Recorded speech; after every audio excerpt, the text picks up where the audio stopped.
ቻናላችንን ላይክ፣ ሼር፣ ኮሜንት ያርጋችሁ ከሐሙድ ቲቪ ጋር ቤተሰብ ይሁኑ።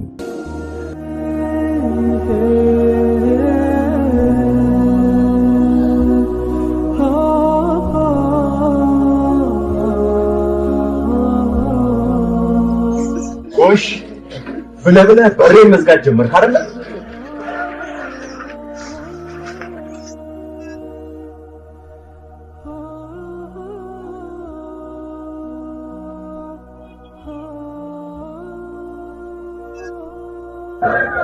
ወዴ ሽንት ቤት ዝግ ነው እንዴ? አዎ ዝግ ነው። ለምን? ሽንት ቤት በቀን ከሁለት ጊዜ በላይ መጠቀም አይቻልም።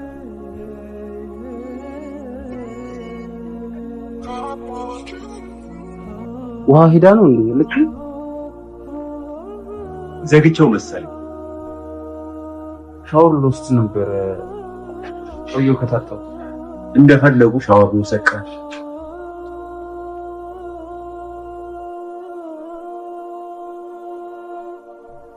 ሄሎ አብዲ እንዴት ነህ? ወይ ሰሙዬ እንዴት ነሽ? እንዴ ምን ሆነ ነው የምታስለው? ማታ እባክሽ ከስራ ስመለስ አረፈድኩኝና አከራይ 4 ሰዓት ሞልቷል። ዛው የፈለክበት ደርሰልኝ በቃ ያንኮኮው ካውን ይከፍቱልኛል ብዬ ቁጭ ብዬ ስጠብቅ እዛው በር ላይ አደርኩኝ። ብርድ መታኝ። ዋት እንደተነሳው ወደ ሕክምና እንድትሄድ እንደ ያሳለ እኮ ነው። እስከ መቼስ ነው እንደዚህ በቤት ኪራይ ግን የምትሰቃየው? ይኸውልህ አብዲ አንዲት በጣም የምወዳት ጓደኛ ያለች ስለ አንድ ጥሩ ሪል ስቴት አጫውታኛለች። አንቴ ጥራታቸው፣ ታማኝነታቸው፣ የክፍያ ሁኔታቸው ብቻ አብዛኛው ነገር በቃ የተመቻቸ የተስተካከለ ምርጦች ናቸው ብላኛለች። እኔ ራሴ እንዴት እንደጓጓኝ አትጠይቀኝ። በቃ እንደመጣው መጀመሪያ የምንሄደው እዛ ነው።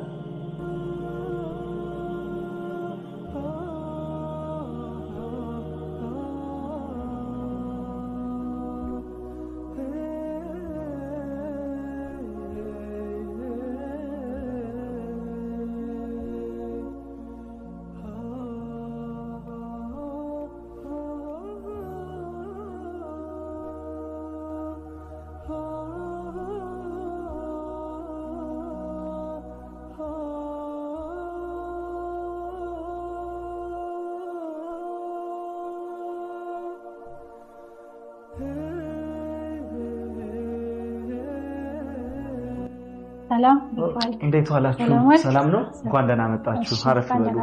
ገርማል። እኔ ውጭ ሀገር ለረጅም ጊዜ ስደክም ስለፋ ነው የኖርኩት።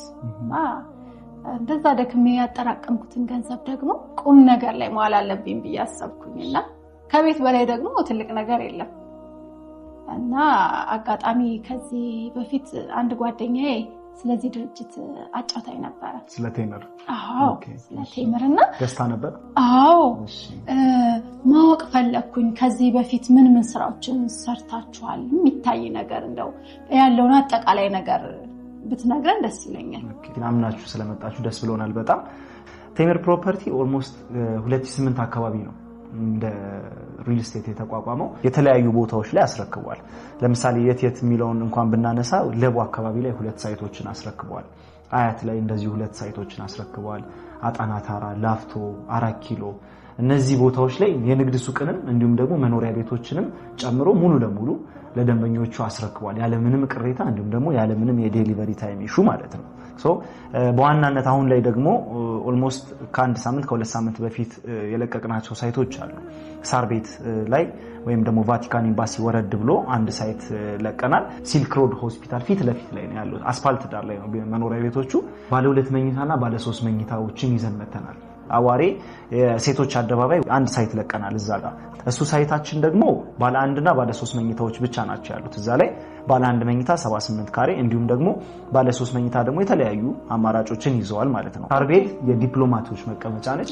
ፕላስ ደግሞ ለማከራየት እንዲሁም ደግሞ ለመሸጥ በጣም ወርዝ የሚያደርግና ዛሬ ላይ የገዛችሁት መኖሪያ ቤት በ1 አመት በ2 አመት ኢቭን ኢፍ እስከ 100% ድረስ እጥፍ ትርፍ የሚገኝባቸው አካባቢዎች ናቸው። ሳቢ እንዳልከው እንደ ገዢ ደግሞ በተጨማሪ ኤክስፔክት የምናደርጋቸው ነገሮች አሉ። መሰረታዊ ልማቶች የተሟሉበት ኤሪያ ለምሳሌ ሆስፒታል ሊሆን ይችላል፣ ትምህርት ቤት ምናምን ከዚህ በኋላ ላለው ህይወታችን ያስፈልጋልና አይ ቲንክ የሳር ቤቱ ሳር ቤት ላይ 81 ካሬ ባለ 2 መኝታ እንዲሁም ደግሞ እስከ 146 ካሬ ባለ 3 መኝታ ድረስ ነው እዛ ሳይት ላይ የያዝነው።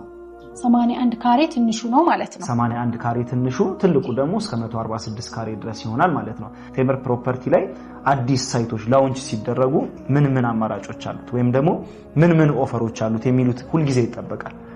ሳር ቤት ሳይታችን ላይ 100% ለሚከፍል ደንበኛችን እስከ 35% የሚደርስ ቅናሽ ሁሉም የካሬ አማራጮች ላይ ሁሉም ቤቶች ላይ አለ። ይሄ ማለት እስከ 3.2 ሚሊዮን ብር አካባቢ ዲስካውንት ይኖረዋል ማለት ነው። የት ላይ 81 ካሬው ላይ 8.9 ሚሊዮን ብር የነበረው መኖሪያ ቤት ወደ 5.7 ሚሊዮን ብር ይሆናል ማለት ነው። 5.7 ሚሊዮን ብሩን ከፍሎ 3.2 ሚሊዮን ብር ዲስካውንት ያገኝና ሙሉ ለሙሉ መኖሪያ ቤቱን ይረከባል ማለት ነው። ሁለተኛው አማራጭ ደግሞ ከ30% እስከ 49% ለሚከፍል ሰው እስከ 15% ዲስካውንት እናደርጋለን።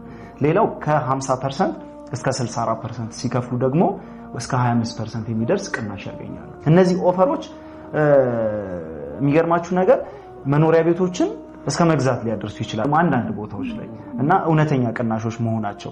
የመጨረሻው አማራጭ ደግሞ ደንበኛው እኔ በፕሮግረስ ነው መክፈል የምፈልገው 100% አሁን መክፈል አልችልም ወይም ደግሞ 50% መክፈል አልችልም የሚሉ ነጋዴዎች ሊሆኑ ይችላሉ። ወይም ደግሞ አሁን ላይ ገንዘቡ የሌላቸው ቀስ በቀስ እየሰሩ ማምጣት የሚችሉ ደንበኞች ደግሞ አሉ። ለነዚህ ደንበኞች ደግሞ ያዘጋጀነው ምንድነው ዳውን ፔመንቱን 20% ይክፈሉ፣ ከዛ ቀሪውን 80% ደግሞ በግንባታ ሂደት ቀስ እያሉ ይክፈሉ የሚለውን ኦፕሽን በ3 ዓመታት ውስጥ ማለት ነው። ዛሬ ላይ 20%ን ይከፍሉና ቀሪ 80%ን በ3 ዓመታት ጊዜ ውስጥ መክፈል ይችላሉ ማለት ነው።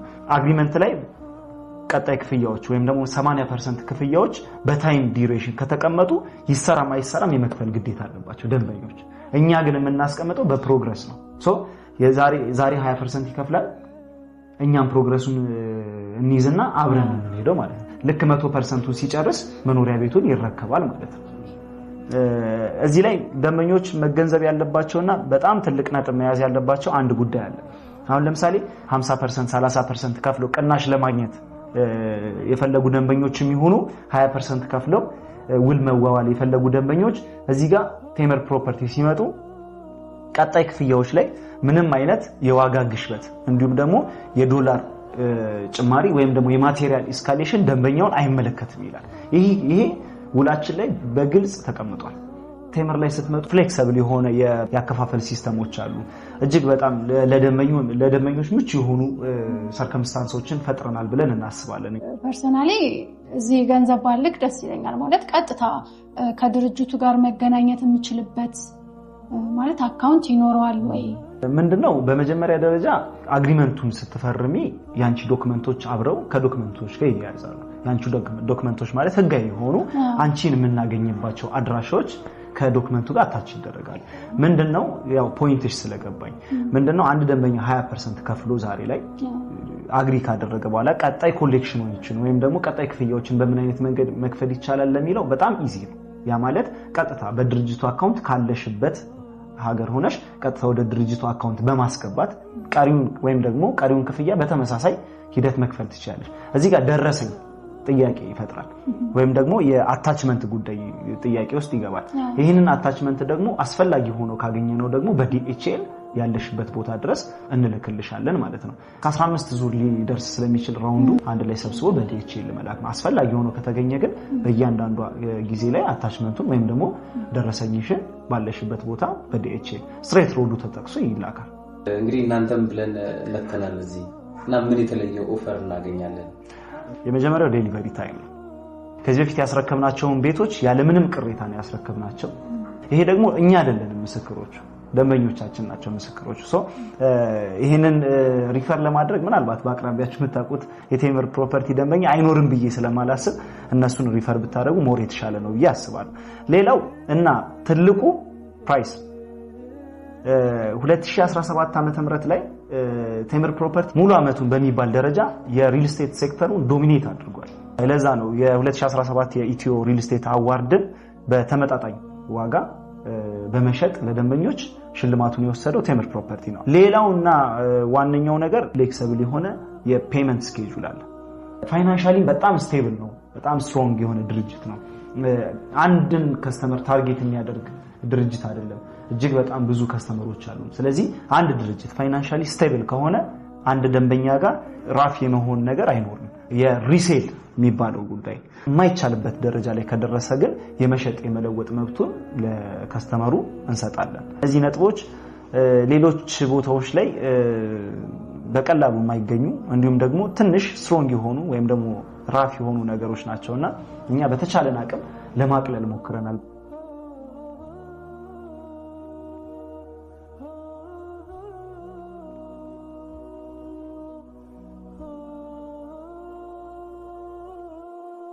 ታማኝ የሆነ ሪል ስቴት ፈልግ ነበር። ወንድሜም በክራይ ቤት ተንከራተተ። አሁን ግን ልቤ እርፍ የሚልበትን ሪል ስቴት አግኝቻለሁ።